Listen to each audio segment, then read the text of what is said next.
संपूर्ण धर्म का चिंतन, संपूर्ण अध्यात्म मात्र इन 3 कोहिनूर मणियों के अंतर्गत समाविष्ट है। सम्यक दर्शन, सम्यक ज्ञान और सम्यक चारित्र को छोड़ करके भगवंतों ने, पूर्वाचार्यों ने कोई संदेश ही नहीं दिया है। द्वादशांग छिंदवानी का हर पन्ना खोलो और हर पन्ने में लिखी बात का सार सम्यक दर्शन, सम्यक ज्ञान, सम्यक चारित्र ही है। इन तीनों के बिना न कोई संवाद है, न कोई चिंतन है, न कोई निष्कर्ष है। ये 3 मणियां जो अद्भुत मणियां हैं, जिस व्यक्ति ने इसको प्राप्त कर लिया है, धारण कर लिया है, तब जाकर कहा जाएगा कि उस व्यक्ति ने जीवन जगत में अपनी सारी संपदा को प्राप्त कर लिया है। हम लौकिक संपदा को, जड़ संपदा को संपदा मानते हैं, लेकिन आचार्य भगवान कहते हैं रत्नत्रय की संपदा जिसके पास है वह व्यक्ति संपत्तिशाली है, वह व्यक्ति धनवान है जिनके पास रत्नत्रय है। आचार्य कहते हैं हमने अलंकार आभूषण को संपत्ति मान लिया है, शरीर की सुंदरता बढ़ाने हेतु हम शरीर पर अलंकार परिधान कर लेते हैं, लेकिन जीवन का असली अलंकार रत्नत्रय है। हम जीवन की सौंदर्यता बढ़ाने के पीछे पागल होकर भाग रहे हैं, लेकिन जीवन की सुंदरता को आज तक पहचान नहीं पा रहे हैं। जीवन सौंदर्यपूर्ण है, जीवन आनंदपूर्ण है, जीवन संगीतपूर्ण है। उस जीवन का आनंद लेने की कला हमें आनी चाहिए। जिसके पास अंतरंग की आंख खुली हुई है उनके लिए जीवन सौंदर्यपूर्ण है, जिनके अंतःकरण खुले हुए हैं उनके लिए जीवन संगीतपूर्ण है, और जिसको जीवन जीने की कला प्राप्त हो गई है उसके लिए जीवन आनंदपूर्ण है। तो हम शरीर की सुंदरता बढ़ाते हैं, अपनी सुंदरता को भूल जाते हैं। आचार्य भगवान कुंद देवनी अध्यात्म ग्रंथराज समय सारची में जगत में सबसे सुंदर वस्तु का वर्णन किया है। जगत में सबसे सौंदर्यवान चीज क्या है उसके बारे में व्याख्यान किया है। अगर आपको पूछा जाए जगत में सुंदर कौन है तो आपका जवाब क्या होगा? विश्व सुंदरी। आप नाना प्रकार के नाम दे सकते हैं। सबसे सुंदर पर्यटन स्थल कौन सा है? तो बोलते कश्मीर की लहरियां बहुत अच्छी लगती है। लेकिन जगत में सबसे सुंदर वस्तु का व्याख्यान करते हुए आचार्य भगवान कुंद देव ने कहा है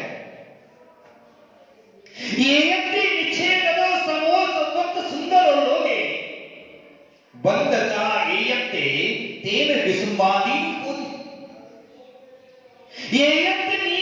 निश्चय करो एकत्व के द्वारा देखा जाए सर्वतो सुंदर लोगे। ये जगत में 3 लोग में सबसे सुंदर अपनी आत्मा है। सर्व गतिषु सर्व पर्यायेषु सर्वत्र सुंदरो लोगे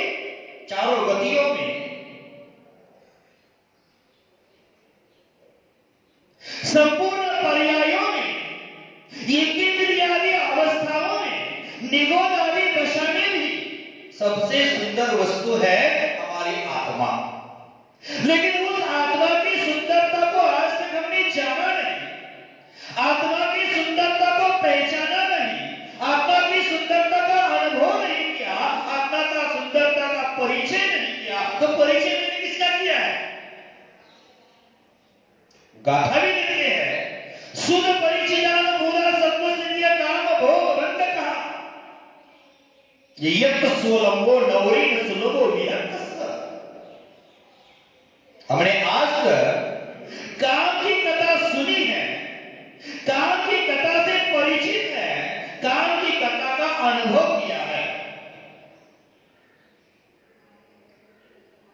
भोग की कथा मैंने सुनी है, भोग की कथा से परिचित हूं, भोग की कथा का अनुभव भी किया है, और बंध की कथा का भी अनुभव है, बंध की कथा से भी परिचित है, और बंध की कथा भी हमने जानी है, समझी है, देखी है।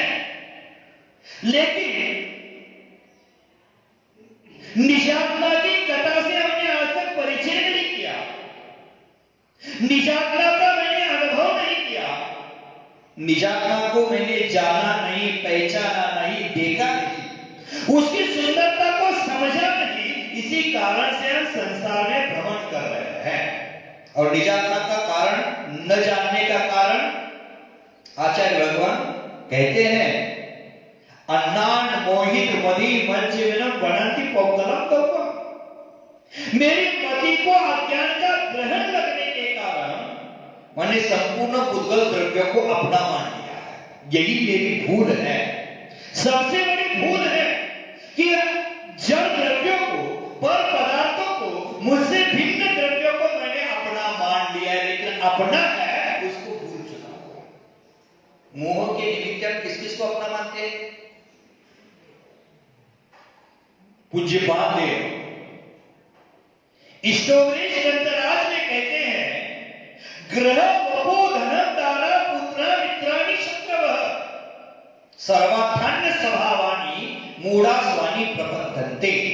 माने ग्रह माने घर किसका है? मेरा है। जीवन में मेरा, माय, मारो, माझ, नंद, माने कन्नड़ में नंद कहते हैं, मराठी में माझ कहते हैं, आप लोग हिंदी में मेरा कहते हैं, अंग्रेजी में माय कहते हैं, और बंगला में अमर कहते हैं। ये जो दो अक्षर है ना, वो हमें दुख देने वाले हैं। जब तक मेरा मेरा मेरा मेरा मेरा मेरा करते हैं, मरने तक मेरा मेरा चलता है, उसको मोक्ष का मार्ग ही नहीं प्राप्त होता। जीवन में एंड शब्द जब है, और लाख हो गए तो करोड़, करोड़ हो गए तो 10 करोड़, अरब खरब, एंड शब्द जब तक है तब तो सुख नहीं। जीवन में एंड शब्द आना चाहिए, किसी कर्तव्य का अंत करना चाहिए, तब जाकर सुख, शांति, समाधान, आनंद प्राप्त होने वाला है। तो मैं कह रहा था, जगत में सबसे सुंदर वस्तु है, मूल्यवान वस्तु है, उस सुंदरता को मुझे जानना है। नहीं तो आज तक हमने अपने शरीर की सुंदरता बढ़ाने के लिए बहुत सारे प्रयास कर लिए। आपको अगर बाजार में कोई कहता है कि आपके शरीर पर झुर्रियां आने लगी, तो कैसा लगता है? आपके शरीर पर छोटा सा दाग आ गया तो कैसा लगता है? भाइयों, शरीर का दाग मेकअप से साफ कर सकते हैं, लेकिन अपने हृदय में लगे हुए दाग है, चारित्र्य में लगे हुए दाग है, जीवन में लगे हुए दाग है, उसको साफ करना बहुत मुश्किल होता है। तो इसीलिए जीवन की सुंदरता जानो, जीवन की सुंदरता पहचानो। नहीं तो सुंदरता के लिए हमने बहुत प्रयास किए। कहते हैं, कानों में सोने के कुंडल मिले अथवा न मिले, दुख मत कर लेना। नाक में हीरे की नथनी मिले न मिले, दुख मत कर देना। महिलाओं को नथनी चाहिए होती है ना, नथनी। देखो, एक महिला थी और उस महिला को अपने पति ने बर्थडे गिफ्ट दिया नाक की नथनी, और नाक की नथनी पहनने से ज्यादा दूसरों को दिखाने में ज्यादा रुचि होती है। तो सबको दिखा रही थी, मेरे नाथ ने मुझे नथनी दी, मेरे नाथ ने मुझे नथनी दी, मेरे नाथ ने मुझे नथनी दी। घर घर में जा जाकर बोल रही थी, मेरे नाथ ने मुझे नथनी दी, मेरे नाथ ने मुझे नथनी दी। अंत में मेरे पास क्या है कि महाराज मेरे नाथ ने बर्थडे गिफ्ट नथनी दी है। मैंने बोला जिस नाथ ने नथनी दी है, नाथ किसको कहते हैं? हाँ समझ गया, राहुल की मम्मी जल्दी जान जाती है। अभी पति को भूलने का समय है, फिर मेरे नाथ ने नथनी दी, नाथ ने नथनी दी। तो मैंने कहा जिस नाथ ने तुझे नथनी दी उस नाथ का इतना गुणगान कर रही है, जिस पार्श्वनाथ ने नाथ दी उस नाथ को क्यों भूल गई है? हम उसको भूल जाते हैं और व्यवहार में जो लौकिक वस्तुएं देते उसके हम गुणगान करते। तो मैं कह रहा था कान में सोने के कुंडल न मिले तो दुख मत कर लेना, नाक में हीरे के रतन की नथनी न मिले तो भी दुख मत कर लेना। लेकिन जीवन में एक 3 मणियां रत्नत्रय की निधियां है, वो मिल जाए तो समझ लेना मुझे जीवन का मार्ग मिल गया, मोक्ष मार्ग मिल गया, महामार्ग मिल गया, जीवन के मूल्य के स्वामी बन गए। हम तो जीवन के मूल्य के स्वामी बनना ही नहीं चाहते हैं। भव्य बंधु, अब बहुत दिनों से धर्म करते हैं कि धर्म के नाम पर ढोंग करते हैं, ये समझना जरूरी है। हमें अपनी क्रियाओं में लगता है धर्म है, लेकिन सही धर्म को हमने जाना नहीं है। जैसे कोल्हू का बैल होता है, देखा है? कोल्हू का बैल सुना होगा।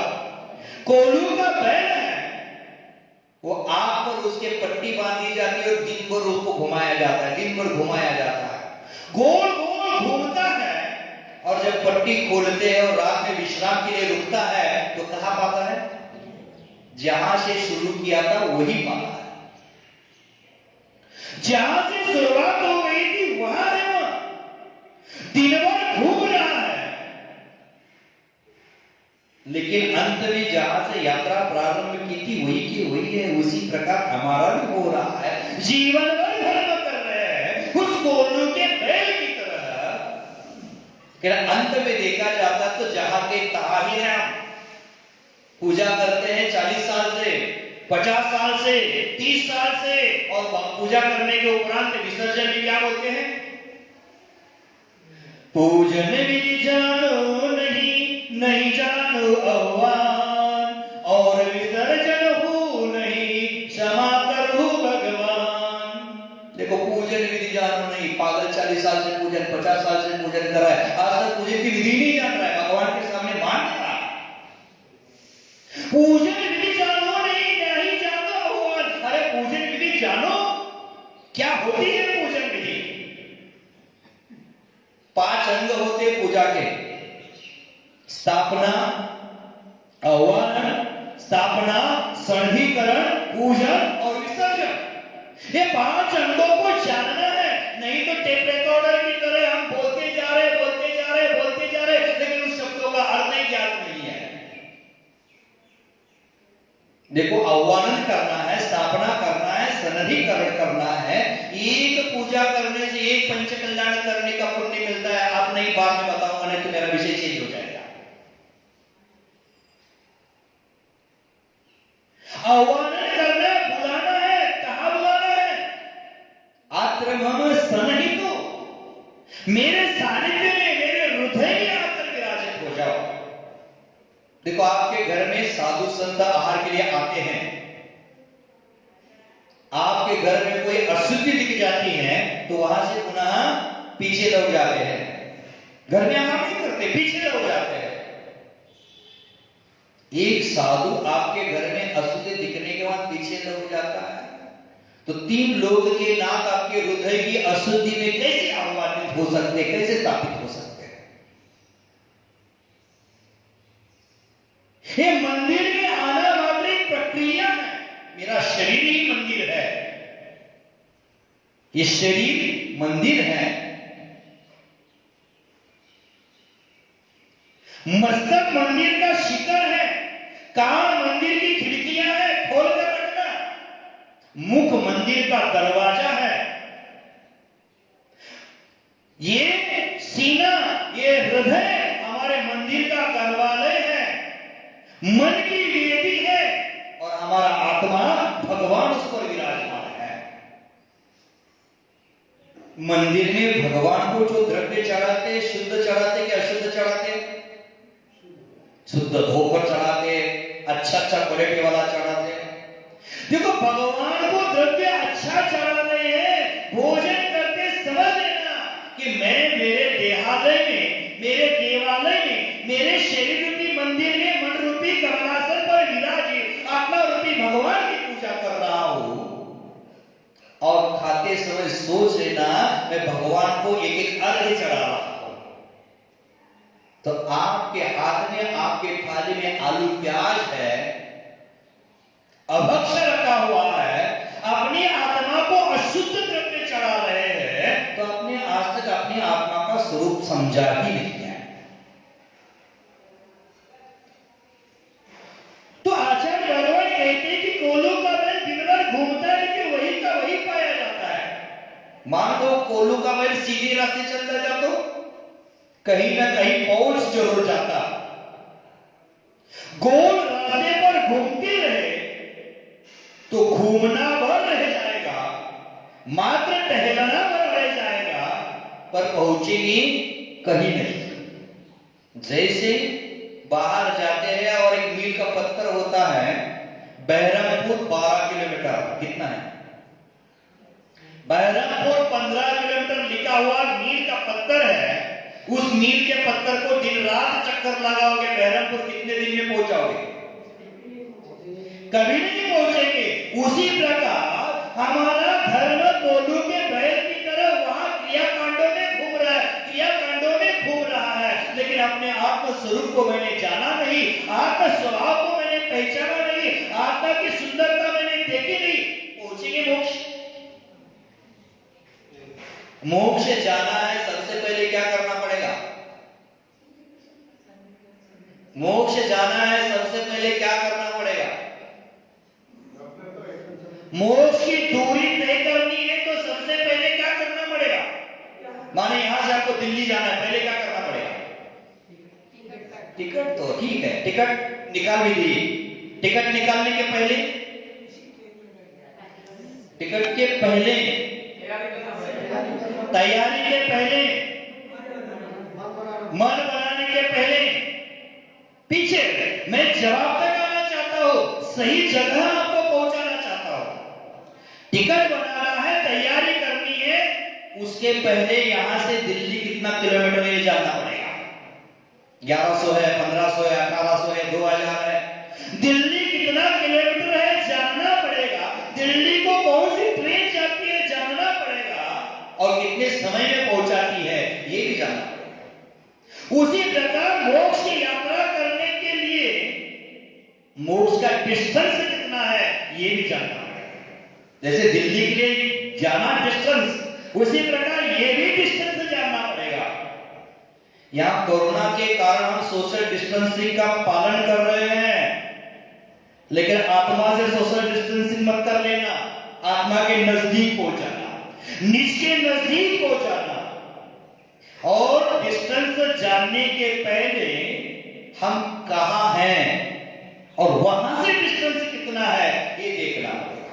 मोक्ष जाने के लिए चारित्र के मार्ग पर, रत्नत्रय के मार्ग पर, धर्म के मार्ग पर हम कहां खड़े हैं ये पहले निर्णय करना पड़ेगा। मोक्ष को जाना सबको है, इसमें नरक किसको जाना है हाथ ऊंचा करो, किसी को नहीं जाना। स्वर्ग को किसको जाना है हाथ ऊंचा करो, स्वर्ग भी नहीं जाना। मोक्ष जिसको जाना है हाथ ऊंचा करो।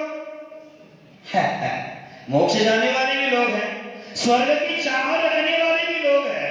ऐसे ही एक सभा में मैंने सवाल किया था कि स्वर्ग जाने वाले कौन कौन है हाथ ऊंचा करो। बहुत सारे लोगों ने स्वर्ग का वैभव शास्त्रों के माध्यम से जाना है, हम हमारा स्वर्ग जाएंगे, स्वर्ग जाएंगे। गलत काम करता है और आदमी मरता है तो उसके फोटो में नाम के पीछे स्वर्गीय लिखते हैं, कैलाशवासी लिखते हैं, स्वर्गीय लिखते हैं। आज आज तक किसी ने नरकीय नहीं लिखा। गारंटी आपको स्वर्ग गया है नहीं, फिर भी स्वर्ग की चाह करते हैं। स्वर्ग जाने के लिए बहुत सारे लोगों ने हाथ उठाए। फिर मैंने सवाल किया मोक्ष किसको जाना है, बहुत सारे ने हाथ उठाए। और हाथ उठाने की आदत लोगों को होती है, अभिप्राय समझ नहीं। मैंने पूछा नरक किसको जाना है, हाथ उठाओ। दो चार लोग वो भी मिल गया। लेकिन ये जो व्यक्ति था ना स्वर्ग के लिए हाथ ऊंचा करता है, ना नरक के लिए हाथ ऊंचा किया, ना मोक्ष के लिए हाथ ऊंचा किया। मैंने पूछा भाई आपको स्वर्ग नहीं जाना, मोक्ष नहीं जाना, नरक नहीं जाना, कहां जाना है? तो बोलता है कि महाराज मुझे स्वर्ग नहीं जाना, नरक नहीं जाना, मोक्ष भी नहीं जाना। मेरी वाइफ ने कहा है प्रवचन होने के बाद सीधा घर आना है, इसलिए मुझे कहीं नहीं जाना। सुनिए ना आपकी वाइफ ने क्या कहा? तो सीधी सादी है। वाह, सीधी सादी है, बोलना पड़ता है। नीचे लिखा है ना, कर्म और पत्नी परेशान जरूर करते हैं, लेकिन जब साथ देते हैं तो जिंदगी बदल देते हैं। लेकिन ये पुरुष लोग बोलते वो मेरी पत्नी नहीं, पड़ोसी की पत्नी है, वो अलग टाइप की पत्नी होती है। तो सोच लेना कि हमें पहले कहां खड़े ही जानना पड़ेगा। सीधा रास्ते चलते तो कहीं ना कहीं पहुंच भी जाते, लेकिन गोल गोल घूमते रहेंगे तो टहलना बंद हो जाएगा, कहीं नहीं पहुंचेंगे। मिलिट्री को आपने देखा होगा, आर्मी को आपने देखा होगा, सैनिक को आपने देखा होगा, आप स्कूल में पढ़े भी होंगे, स्कूल में क्रिया की भी होगी।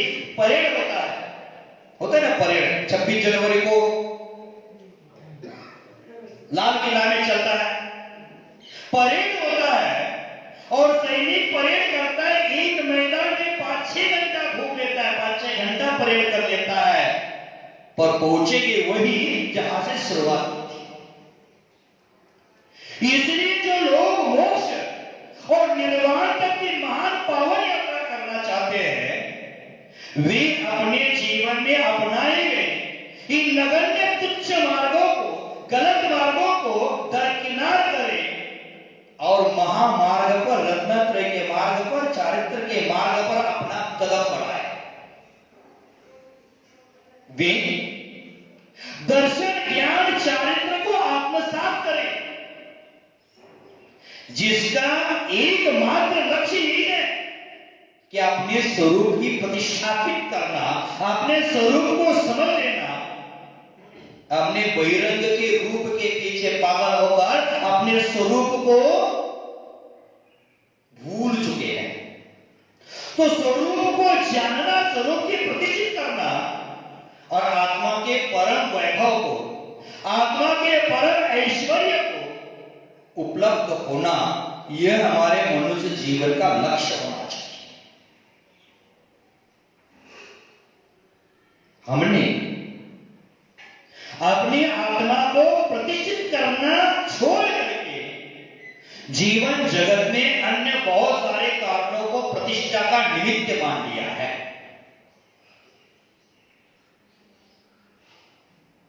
किसी ने धन संपत्ति में अपनी प्रतिष्ठा मानी है, किसी ने समाज के पद पर विराजित होने को अपनी प्रतिष्ठा मानी है, किसी ने विधायक बनने में, किसी ने सांसद बनने में अपनी प्रतिष्ठा मानी है, किसी ने अच्छा दुकानदारी करने में अपनी प्रतिष्ठा मानी है। लेकिन ये प्रतिष्ठा हमें मोक्ष में कभी भी प्रतिष्ठित करने वाली नहीं है। ये 4 दिन के बाद नष्ट होने वाले हैं। स्वरूप में प्रतिष्ठित होने के लिए हमारे जीवन में सत्य के सम्यक दृष्टा जिनेन्द्र देव ने सम्यक दर्शन, सम्यक ज्ञान, सम्यक चारित्र और सम्यक तप को मोक्ष का मार्ग कहा है, मोक्ष मार्ग बतलाया है। तत्वार्थ सूत्र का ग्रंथराज उमा स्वामी आचार्य ग्रंथराज तत्वार्थ सूत्र जी में मोक्ष का मार्ग क्या कहते हैं? सम्यक दर्शन ज्ञान चारित्राणि मोक्ष मार्ग। मार्गः नहीं, मार्ग। ये नहीं मार्ग है। अपने मंदिर आने के लिए अलग अलग मार्गों से मंदिर पहुंच सकते हैं, लेकिन मोक्ष के लिए एक ही मार्ग है, सम्यक दर्शन ज्ञान और चारित्र, तीनों की एकता ही मोक्ष मार्ग है।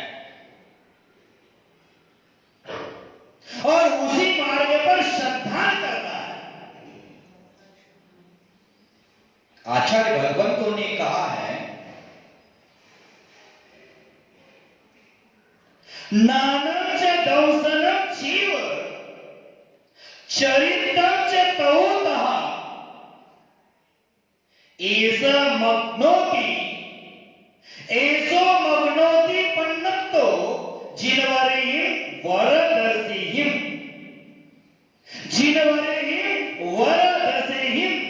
देखो, इसके बिना कोई मार्ग बताया नहीं, सीधा साधा गणित है, सीधा साधा जवाब है।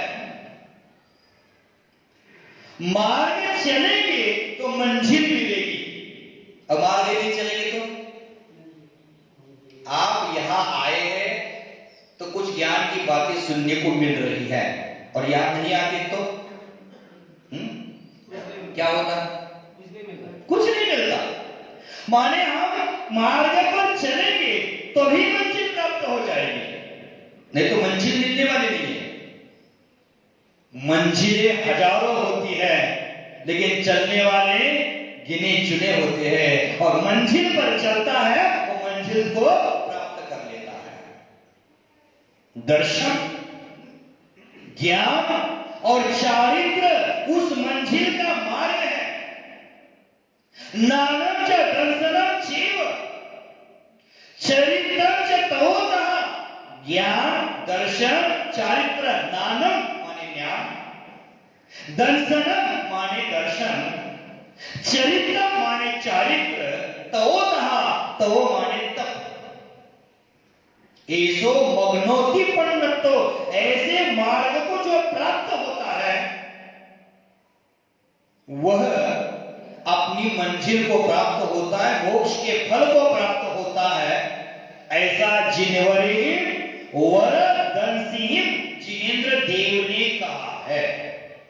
देखो, वचनों की प्रामाणिकता कब आती है? किसने कहा है, तब उस वचन की प्रामाणिकता, उस वचन का वेट फाइनल होता है। तो किसने कहा है? ऐरे गहरे लत्तू खैरे ने नहीं कहा है।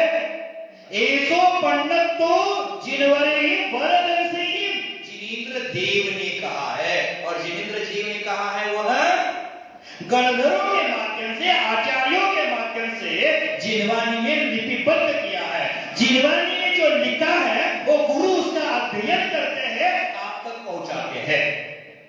जो गुरु अपनी मन की बात करे, मनमानी करे, नहीं चलेगा। व्यवहार में कहते सुनो सबकी, करो अब मन की करेगा ना तो मनमानी कहलाएगी उसको। मैं कहता हूं सुनो सबकी, करो जिनवानी की। जिनवानी में जो कहा है वह फाइनल है, वह सही है, वह करना है। हम अहंकार के आड़े आकर, योगों के आड़े आकर जिनवानी को झूठा साबित कर देते हैं। जिनवानी में कहे गए शब्द गुरुओं के माध्यम से आधारभूत है, हमारे लिए कह रहे हैं, फिर हम क्या कहते हैं? ये नहीं करना, वो नहीं करना, फलाना नहीं करना, टिकामा नहीं करना।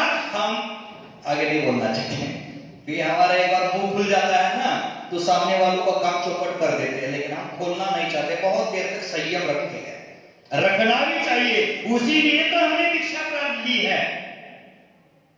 ये प्रवचन में बोलने की चीज नहीं होती, इसलिए नहीं होगा। तो जिनेन्द्र देव की बात जो आदम ने कही है उसका हमें अनुसरण करना चाहिए, अनुकरण करना चाहिए। जिनेन्द्र देव की आज्ञा है, जिनवानी ने कही, उसका पालन करना चाहिए। लेकिन हमारा दिमाग ज्यादा चलाते, कितने जिनों का जिनवानी का अध्ययन किया? कुछ नहीं किया, लेकिन हमारा दिमाग चलाना चाहते हैं। कहीं कहीं ऐसे भी लोग होते हैं गुरुओं को ही समझाते हैं, ऐसा नहीं माना, ऐसा होता है। उनके सामने जिनवानी रखे तो जिनवानी का पन्ना किधर से खोलना ये भी पता नहीं होता, लेकिन उनको ही समझाने का प्रयास करते हैं। तो ये जिनेन्द्र देव ने साधना के रूप में रत्नत्रय का मार्ग दिया है, और वह रत्नत्रय का मार्ग अगर साधना के साथ हम आत्मसात कर लेते हैं तो अंत में मोक्ष का फल हमें प्राप्त होता है। मंदिर में मात्र मोक्ष फल प्राप्त करने से साधना का मार्ग पकड़ना पड़ेगा। भजन ये बहुत सुंदर है, कुछ पंक्तियां मुझे याद आती हैं। साधना की रास्ते आत्मा की वास्ते चल रे राही चल चल रे राही चल, मुक्ति की मंजिल मिले, शांति की सरसिज खिले, चल रे राही चल, चल रे राही चल। आत्मा के वास्ते किस रास्ते पर चलना है? साधना के रास्ते चलना। देखो साधना और साधन कितना अंतर है? साधना और साधन में कितना अंतर है? एक दंडी मात्र का अंतर है। लेकिन साधना हमें मोक्ष की ओर ले जाती है और साधन हमें संसार में घुमाते हैं। आचार्य भगवतों ने हाइको लिखा है, 17 अक्षर होते हैं। कहते हैं मोक्ष मार्ग में साधना आवश्यक, साधन ना। मोक्ष मार्ग में साधन की आवश्यकता नहीं है, मोक्ष मार्ग में आवश्यकता किसकी है? साधना की आवश्यकता है। तो साधना को जो प्राप्त करेगा, साधना के रूप में ये रत्नत्र है और साध्य के रूप में मोक्ष है, निर्वाण है, मुक्ति है। अगर चलोगे तो पहुंचोगे। छोटे छोटे प्रयास करने से नहीं पहुंचोगे, प्रयास तो बड़ा ही करना पड़ेगा। जैसे कहते हैं ना, 100 सुनार की एक लोहार की, नाना पाटेकर सब कहते गए 100 सुनार की एक लोहार की। सुनार 100 बार चोट लगाता है, छोटा अलंकार बनाता है, लेकिन लोहार एक बार लगा देता है, पूरा पतला कर देता है। छोटे गुनगुने प्रयासों से कुछ नहीं होने वाला है। यदि पानी गुनगुना है, गुनगुना है, क्या हो गया? गुनगुना है। पानी गुनगुना है और गुनगुना गर्म कर दिया जाए तो पानी की भाप निकलने वाली नहीं। पानी की भाप निकालने के लिए क्या? उबालना पड़ेगा, खोलना पड़ेगा। और कैसे खोलना पड़ेगा? आग को तेज करो जरूर, लेकिन पानी तब तक नहीं खोलेगा तब तक जब तक वो 100 सेंटीग्रेड तक गर्म नहीं हो पाएगा। 100 सेंटीग्रेड से गर्म होगा तब पानी खोलना शुरू करेगा, तभी जाकर हमारे वहां से भाप निकलेगी। उसी प्रकार हमारे जीवन में गुनगुनी प्रयास, गुनगुनी प्रयास, छोटे छोटे प्रयास करने से मोक्ष मिलने वाला नहीं है, कर्म की भाप निकलने वाली नहीं है। कर्म की भाप निकलने के लिए निरंतर प्रयास करना पड़ेगा। 22 परिसरों को सहन करते हुए प्रयास करना पड़ेगा। रत्नत्र के मार्ग को अपनाकर प्रयास करना पड़ेगा। चारित्र के रथ में आरूढ़ होकर प्रयास करना पड़ेगा, तभी जाकर हमारे कर्मों की भाप होगी, कर्म की निर्जरा होगी, कर्म नष्ट होंगे, मुक्ति मिलेगी, मोक्ष मिलेगी, निर्वाण मिलेगा। आप जो कहना चाहे कह दो, लेकिन हमारे जो प्रयास है, हमारे जो पुरुषार्थ है, वो कुनकुनी है, गुनगुनी है। उस प्रयास और पुरुषार्थों के परिणाम हमारे हाथ में आज तक न कुछ लगा है न कुछ लगने वाला है। प्रयास कैसा होना चाहिए? पुरुषार्थ कैसे होना चाहिए? अगर पुरुषार्थ में ताकत हो तो मिट्टी से भी तेल निकाल सकते हैं। पुरुषार्थ में ताकत है तो माथे से पत्थर चट्टान को भी तोड़ सकते हैं। पुरुषार्थ में ताकत है तो संपूर्ण कर्मों की निर्जरा करके मोक्ष जा सकते हैं। लेकिन पुरुषार्थ की कमजोरी वाला व्यक्ति कुछ भी कर नहीं सकता है। तो क्या चाहिए हमारा? सबसे ताकतवर क्या है? आचार्य भगवंतों ने कहा है, पुरुषार्थ करो रे चेतन, पावन बन जाएगा जीवन। जीवन पावन कैसे बन जाएगा? पैसा कमाने से, दुकानदारी करने से, एक दूसरे की टांग खींचने से, अहंकार करने से, ईगो को पुष्ट करने से नहीं। पुरुषार्थ करो रे चेतन, पावन बन जाएगा जीवन। और दुख दर्द भरा ये जीवन, दुख दर्द भरा ये जीवन बन जाएगा सावन। हमारा जीवन कैसे है? दुख दर्दों से भरा हुआ है और दुख दर्द भरे जीवन को सावन बनाना है तो हमारे जीवन में पुरुषार्थ करना पड़ेगा। पुरुषार्थ की नींव लगनी पड़ेगी, तब जाकर मोक्ष का महल खड़ा हो सकता है। अगर पुरुषार्थ की नींव ही कमजोर है तो महल कितना खड़ा, कैसे खड़ा हो जाएगा? एक व्यक्ति था, घर बना रहा था और साधु के पास जाकर पूछता कि महाराज मैं घर बना रहा हूँ, 10-15 फीट दीवार चढ़ाता हूँ, गिर जाती है, 10-15 फुट दीवार चढ़ाता हूँ, गिर जाती है, क्या करूं? तुम्हारा ऐसे कैसे हो सकता है? बोले एक नहीं 100 बार करनी है, लेकिन 10-15 फीट जाती गिर जाती है। तो साधु ने पूछा आपने नींव कितनी खोदी है? तो बोला ये दुनिया पागल है, घर का आधा पैसा नींव में डाल देते हैं, मैं बिना नींव के 10 तल्ले वाला घर बनाना चाहता हूं। पागल नींव बनाने वाला है कि बिना नींव के घर बनाने वाला है? कौन पागल है? मूर्ख वह है जो बिना नींव के घर बनाना चाहता है। उसी प्रकार मूर्ख और अज्ञानी मूढ़ व्यक्ति वह है जो रत्नत्रय की बिना मोक्ष जाने की चाह करता है। तो आचार्य भगवंतों ने कहा है समग्र पुरुषार्थ ही हमारे जीवन में समग्रता का प्रकाश लाता है। हमारा पुरुषार्थ जितना समग्र होगा उसका परिणाम भी उतना ही समग्र होगा। अधूरे प्रयास और अधूरे प्रयासों से अधूरे परिणाम तक हम पहुंच सकते हैं। महावीर भगवंतों ने हमें त्रिकोणात्मक कार्य दिया है, त्रिकोणात्मक ज्यामिति दी है। जब कोई पदार्थ बगैर त्रिकोणात्मक के अस्तित्व में नहीं रह सकता है। भगवान महावीर ने यह मार्ग बिना त्रिकोणात्मक के कैसे अस्तित्व में आ सकता है, बिना रत्नत्रय के कैसे अस्तित्व में आ सकता है।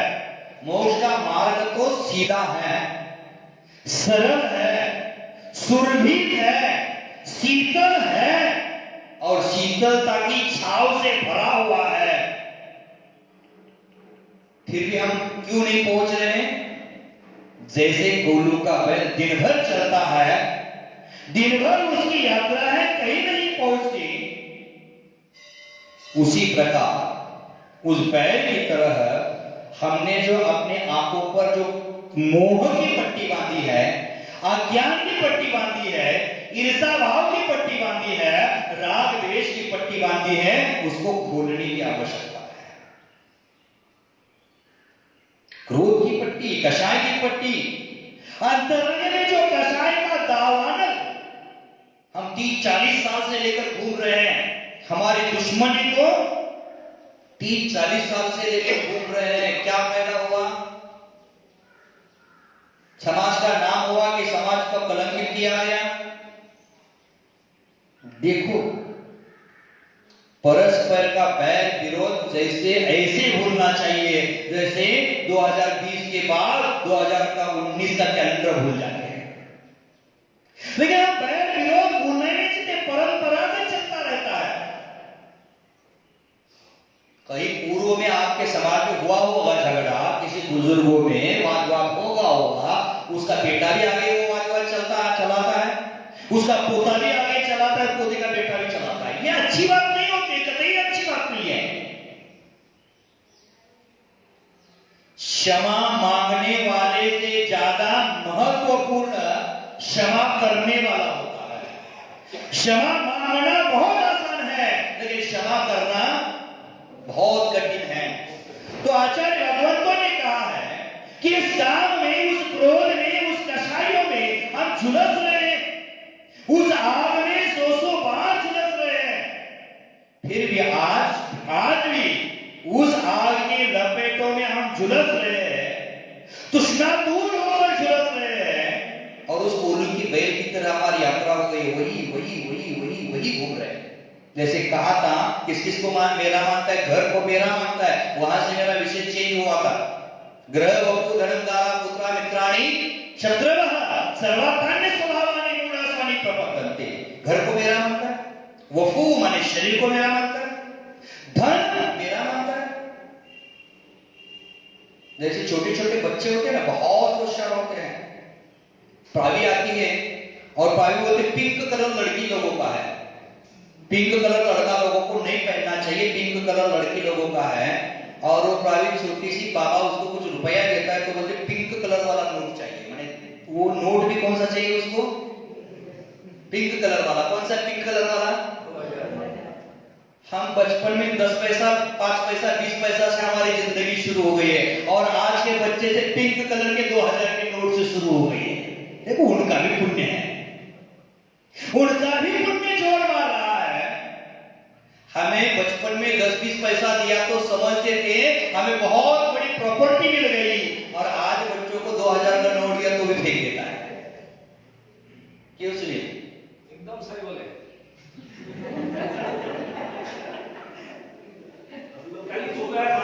आचार्य भगवंतों ने कहा है कि आप कहां पहुंचना चाहते हैं, ये भी कृष्णा पूर्णता है, उसको छोड़ना पड़ेगा। कृष्णा की आग में झुलस रहे हैं, जीने के नाम पर आप 40 साल जी लिए, 50 साल जी लिए, आज भी जी रहे हैं, लेकिन पहुंचे कहीं भी नहीं है। क्योंकि जिन मंजिल को हमने अपनी मंजिल मान रखा है, वे कोई भी मंजिल नहीं है। घर को मेरा मानना, वफू माने शरीर को मेरा मानना, धन को मेरा मानना, ये मेरी मंजिल नहीं है। मैं घर को मेरा मानता हूं, शरीर को मेरा मानता हूं, धन को मेरा मानता हूं, तारा, तारा माने पत्नी, पति पत्नी को अपना मानता है, पत्नी पति को अपना मानती है। घर वपु धन तारा, पुत्र मित्राणी शुक्रवा, पुत्र को भी मेरा मानता है, लेकिन पुत्र आपका नहीं है। तेरा ही बेटा हो, तेरा ही बेटा, तुझको आग लगाए रे, जीवन है उड़ती पतंग कब कट जाए रे, जीवन है जलता दीप कब बुझ जाए रे, कब बुझ जाएगा पता नहीं। तेरा ही बेटा तुझको, हम बेटे को इतना बड़ा कर रहे, संभाल रहे, पाल पोस रहे, किस लिए? अंत में आग लगाने के लिए कोई होना चाहिए। माने बेटे को हमने जिंदगी दी, उसकी कीमत कितनी है? माचिस की एक तिल्ली, एक तिल्ली से आग लगा देता, एक तिल्ली के लिए जिंदगी भर उसके पीछे पागल होकर भागता है, जिंदगी का जोड़ उसमें खर्चा कर देता है एक तिल्ली के लिए। माचिस बॉक्स का प्राइस कितना है? 1 रुपया। 1 रुपया के माचिस बॉक्स में तिल्लियां कितनी होती है? 50 होती है। आप 100 बोल दिए, लेकिन हम भरोसा करेंगे जो सीए है, फाइल मैनेजमेंट करता है, उस पर भरोसा करेंगे कि उसको पता है आपका करोड़ रुपया कहां पानी की तरह खपाना है, कैसे 2 नंबर में निपटाना है, वो जानता है। आप नहीं जानते ये बात। आज दिल्ली माचिस के बॉक्स में कितनी होती है, घर में जाकर गिनती कर लेना। 50 हो सकती है, 100 हो सकती है, हम नहीं जानते कि भरोसा हमारा सीए पर, चार्टर्ड अकाउंटेंट, उस पर भरोसा है, और उसको धर्म पर भरोसा है।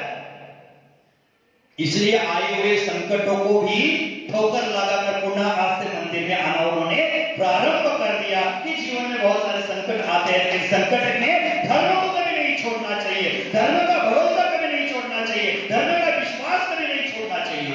नहीं तो हम संकट में छोड़ देते हैं, धर्म छोड़ देते हैं।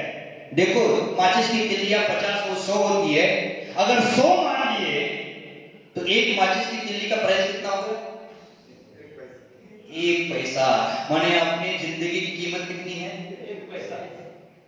1 पैसे के लिए इतना कर रहे हो? 1 तिल्ली से हमारा शरीर पूरा जलने वाला है, उसके लिए पूरा जिंदगी बर्बाद कर रहे हैं, जिंदगी के मूल्यों को नहीं जान रहे, जिंदगी के महत्व को नहीं जान रहे हैं।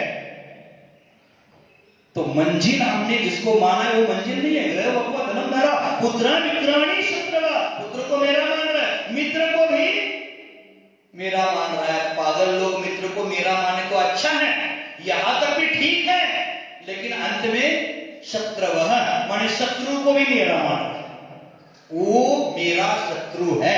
अगर मेरा शत्रु है तो झगड़ा क्यों कर रहे? मेरा भी बोलते हैं और झगड़ा भी करते हैं, ये कहा कि नहीं क्यों?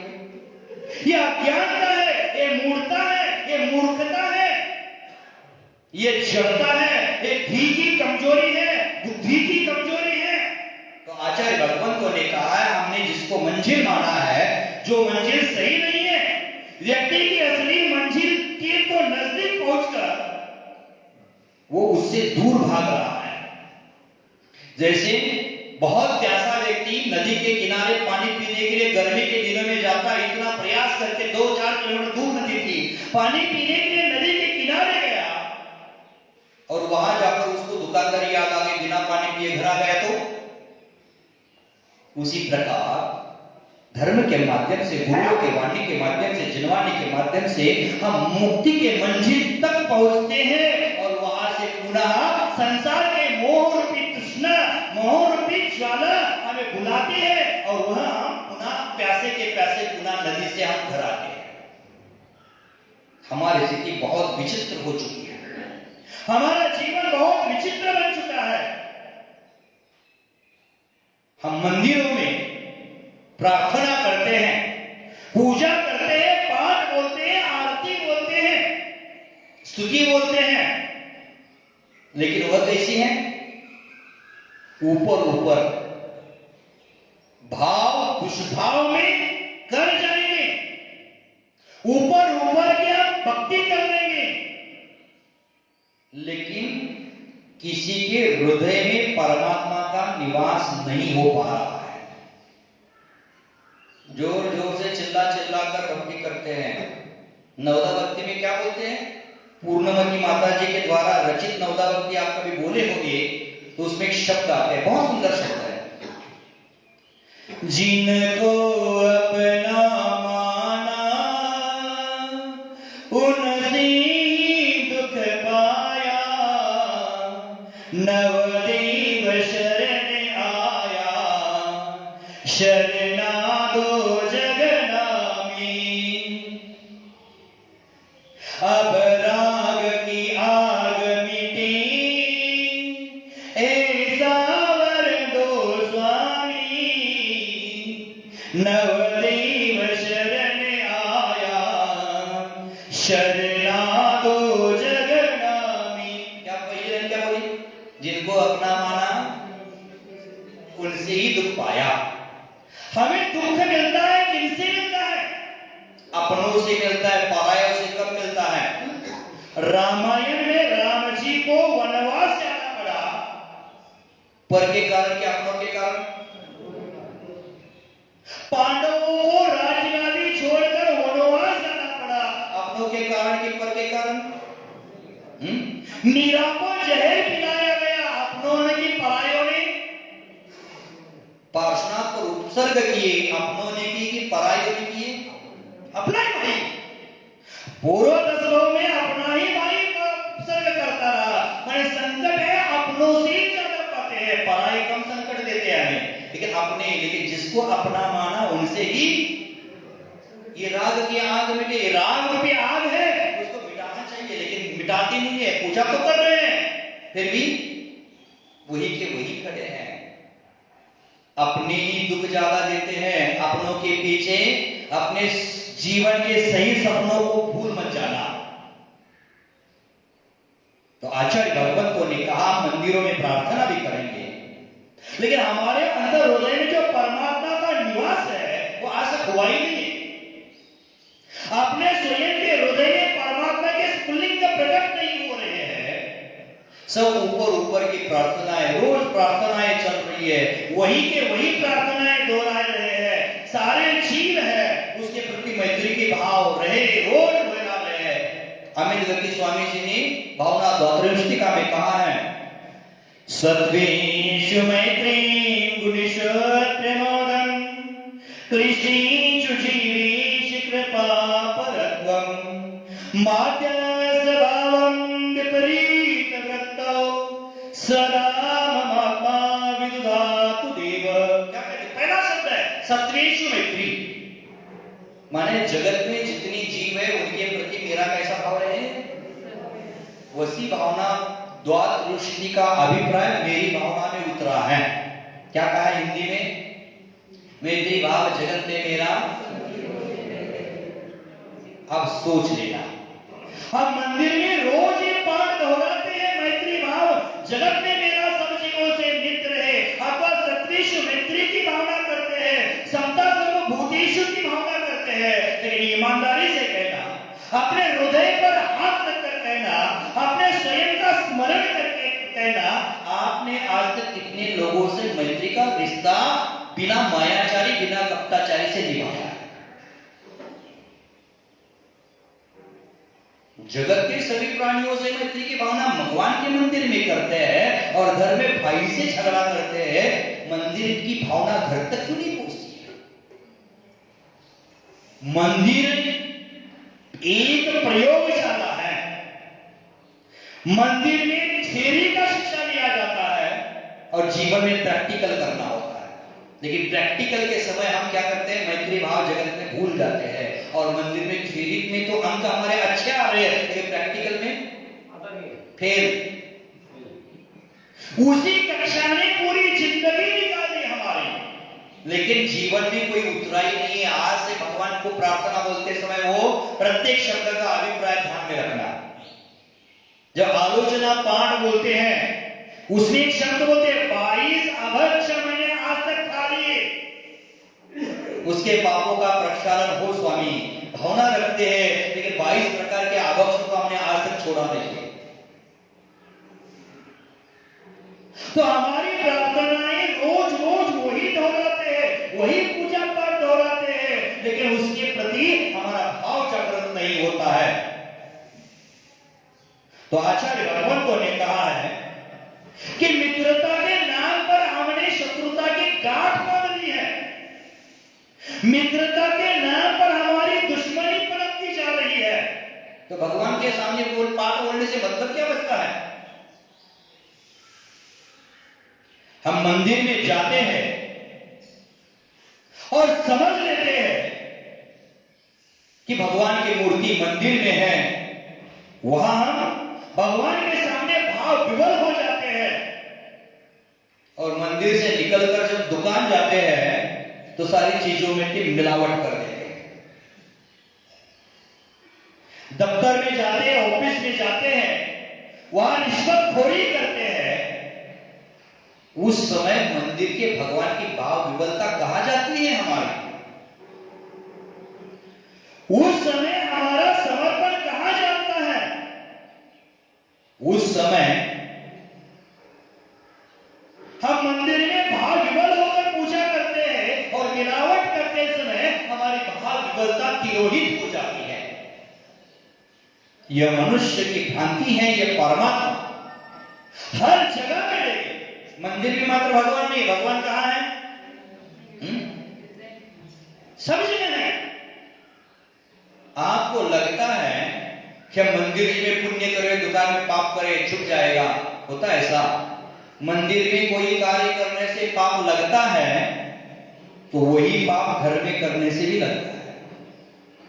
बिल्ली होती है, बिल्ली को दूध पीते किसी ने देखा है? हम पीने देते थोड़ी है महाराज।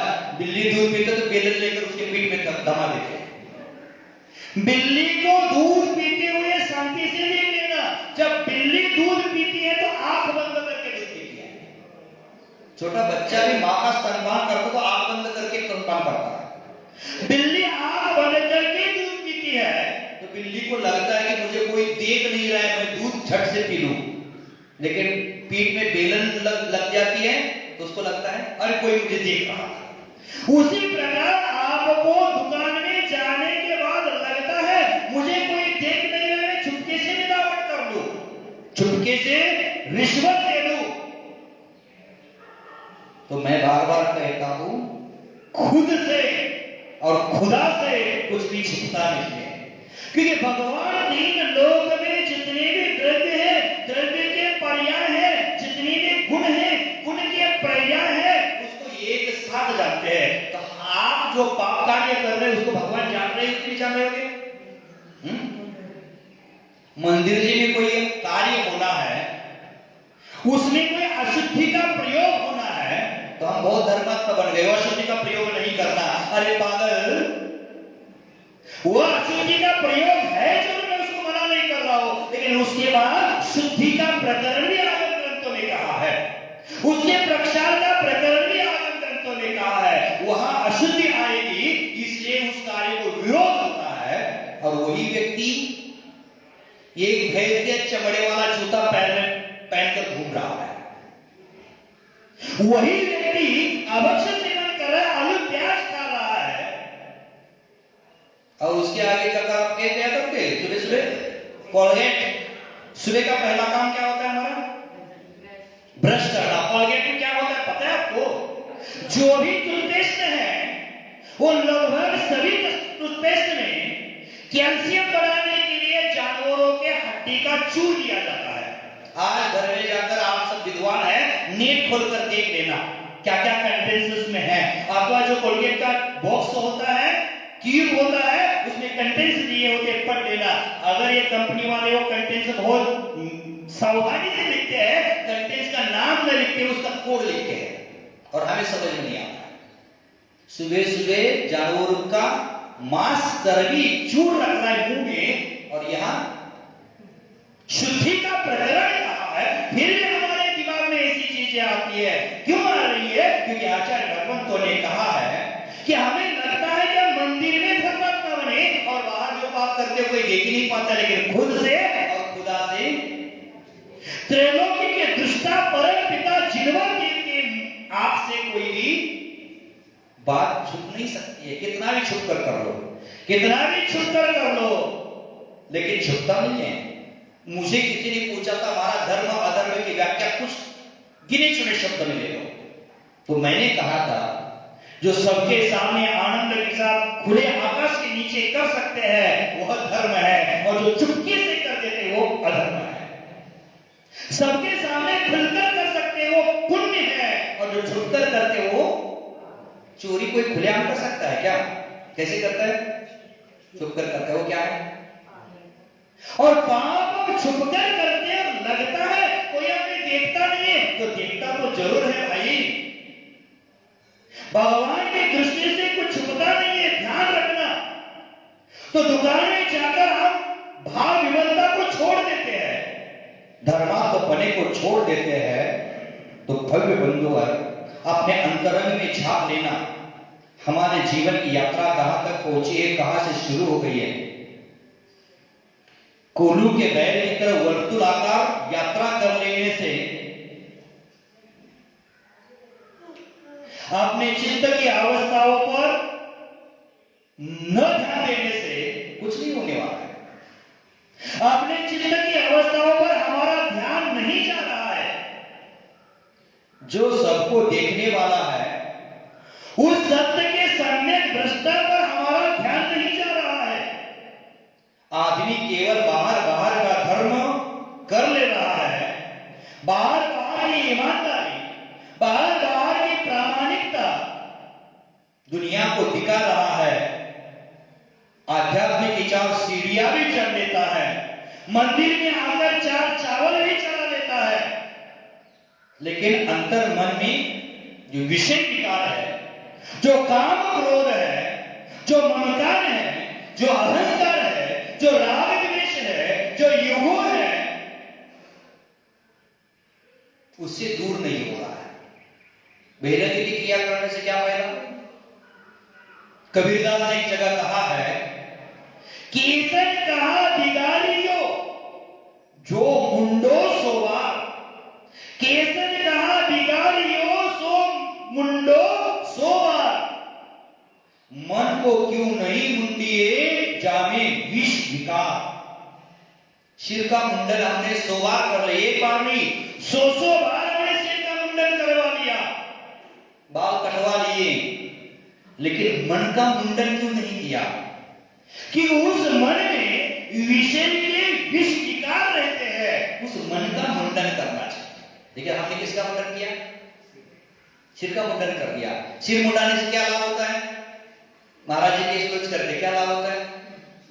सिर मुंडाने से 3 बार सिर की मिट गई खाद, खाने को लड्डू मिले, लोग कहे महाराज। ऐसा महाराज होने से क्या फायदा है भाई? सिर मुंडाने से 3 बार सिर की मिट गई खाद, खाने को लड्डू मिले, लोग कहे महाराज। मूलाचार ग्रंथ राजे भट्टकेर स्वामी कहते हैं 10 प्रकार का मुंडन हमारे जीवन में करना चाहिए। हाथ का मुंडन, पैर का मुंडन। हाथ पैर का मुंडन इसका मतलब तोड़ फेंक देना। हाथ के द्वारा जो गलत क्रिया करते हैं उस गलत क्रिया को रोकना, और हाथ का मुंडन हो गया। पैर के द्वारा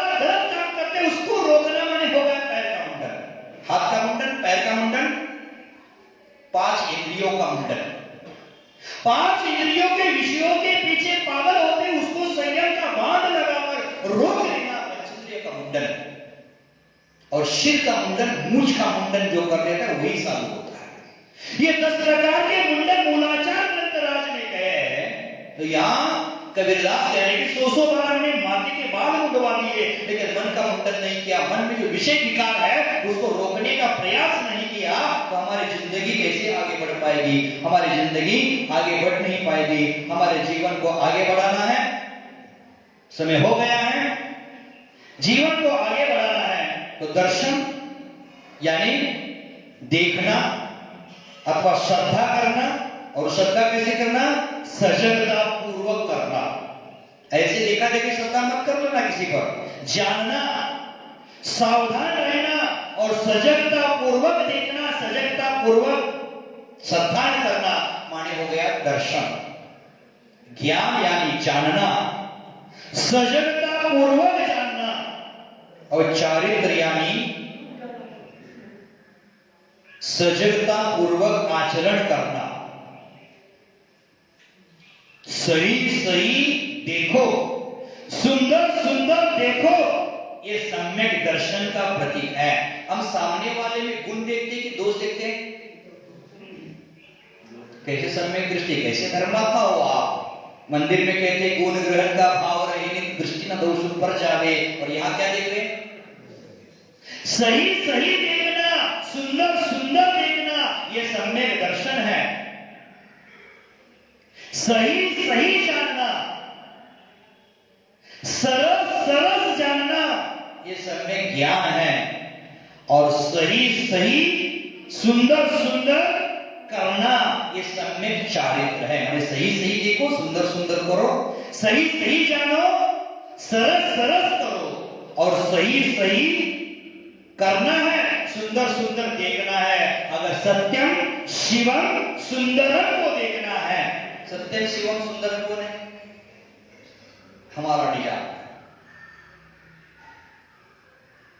सत्यम शिवम सुंदरम को देखना है, जानना है और करना है, यही मोक्ष का मार्ग है।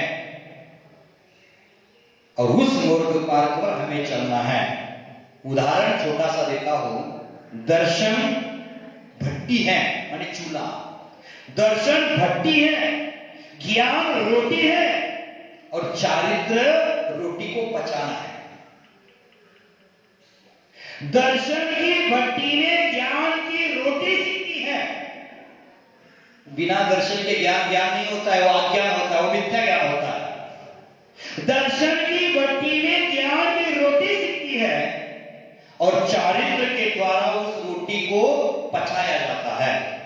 और जब तक जीवन में दर्शन नहीं है तब तक ज्ञान नहीं है, न चारित्र है, न तप है।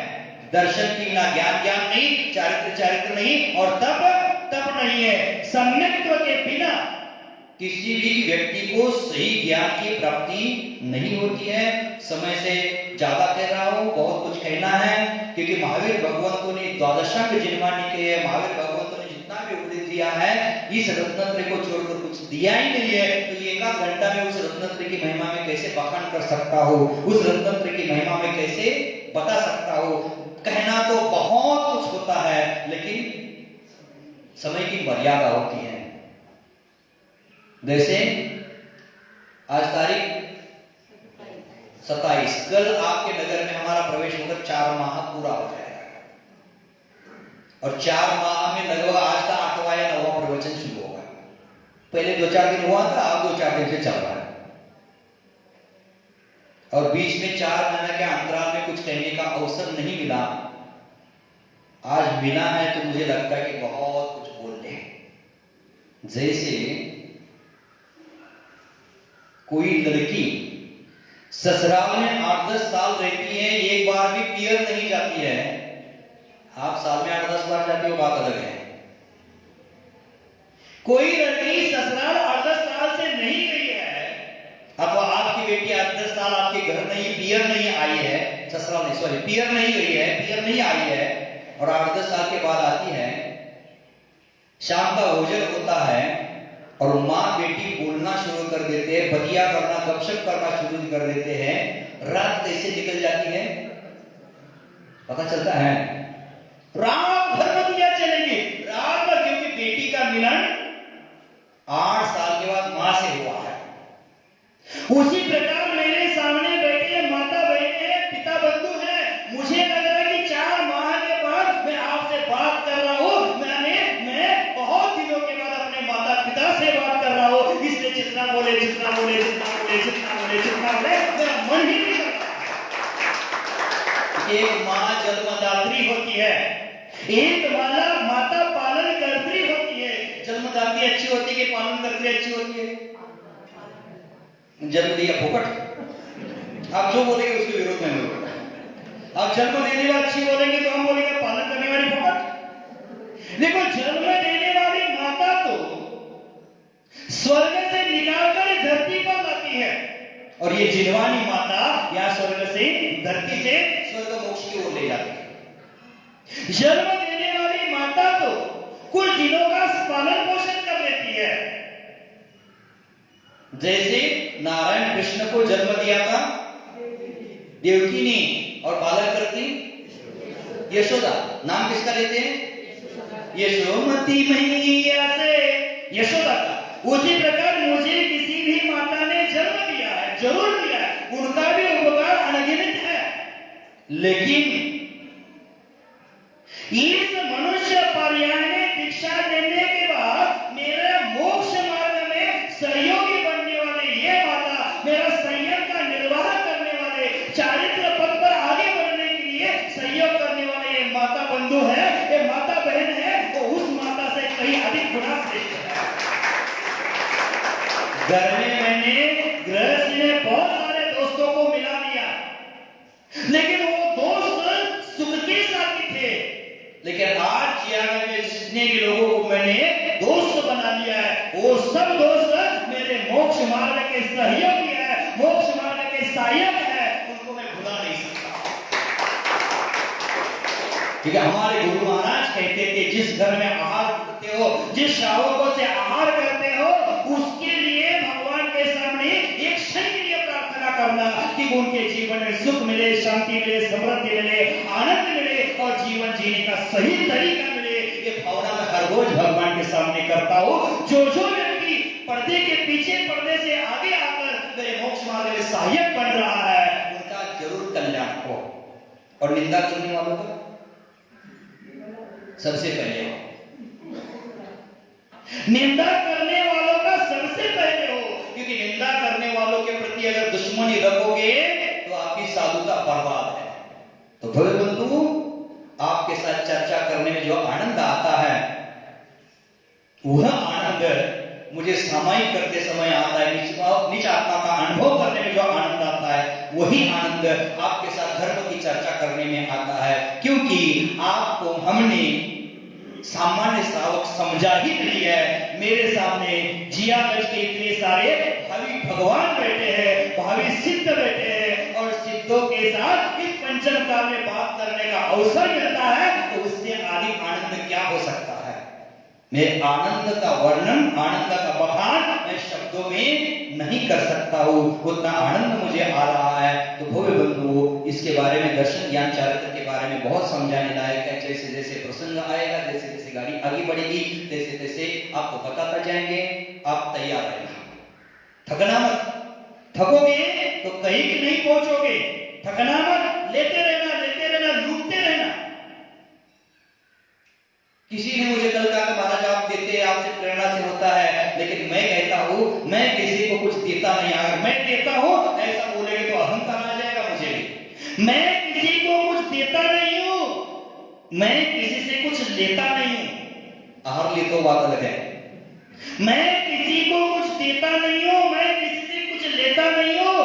जो जिसका है वो अपने लूट के ले जाता है। आप लूट कर ले जाना, अपनी आत्मा का कल्याण कर लेना। समय से ज्यादा मैं बोल रहा हूं, इसलिए पुनः आपके पाठ पुट के देह में जो परमपिता परमेश्वर विराजमान है, उस परमेश्वर के चरणों में कोटि कोटि क्षमा की भावना करते हुए आज की चर्चा को, आज की विचारधाराओं को यही रोक देता हूं। जय महावीर।